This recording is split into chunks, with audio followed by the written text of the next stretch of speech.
Pfizer-Gate უბრალო სისტემური ხარვეზი არ ყოფილა. ეს ძალაუფლების ბოროტად გამოყენების შემთხვევაა.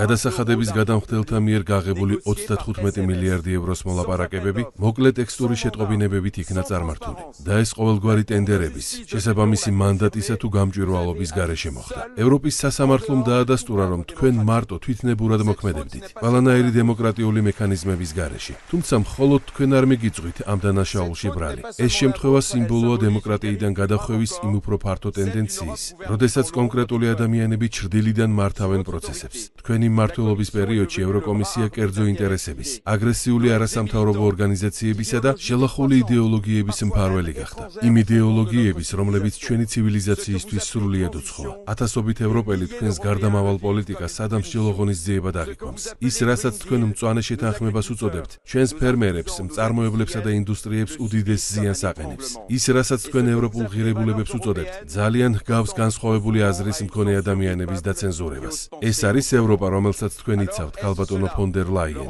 ევროპა, სადაც გადაწყვეტილებები ყოველგვარი დებატების გარეშე მიიღება. ევროპა, რომელიც ისეთ სავაჭრო შეთანხმებებს დებს მერკოსურის სახით, რაც ევროპელი მოქალაქეების კეთილდღეობას ძირს უთხრის და ჩვენს ინდუსტრიას კიდევ უფრო უთანასწორო კონკურენციაში აგდებს. თქვენი ევროპა ერთ სახელმწიფოებს ასუსტებს, თუმცა მიზნად ისახავს იმპერიის ჩამოყალიბებას. არა, ქალბატონო ფონ დერ ლაიენ, ასეთი ევროპა ჩვენ არ გსურს. ჩვენი ევროპა თავისუფლებაზე, ურთიერთპატივისცემაზე, სუვერენულობასა და დემოკრატიულ არჩევანზეა დაფუძნებული. ჩვენი ევროპა უსმენს საკუთარ მოქალაქეებს, კი არ სჯის მათ.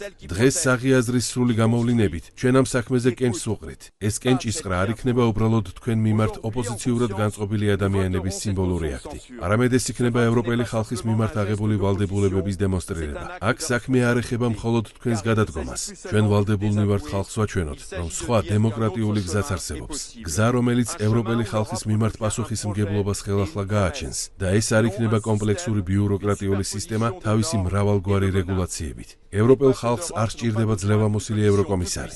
მათ სჭირდებათ ევროპა, რომელიც მათ სურვილებს და ნებას გამოხატავს. თუ თქვენი მანდატი შეწყდება, და ეს იყოს ძლიერი გზავნილი, რომ ევროპაში პოლიტიკა ხალხს დაუბრუნდა.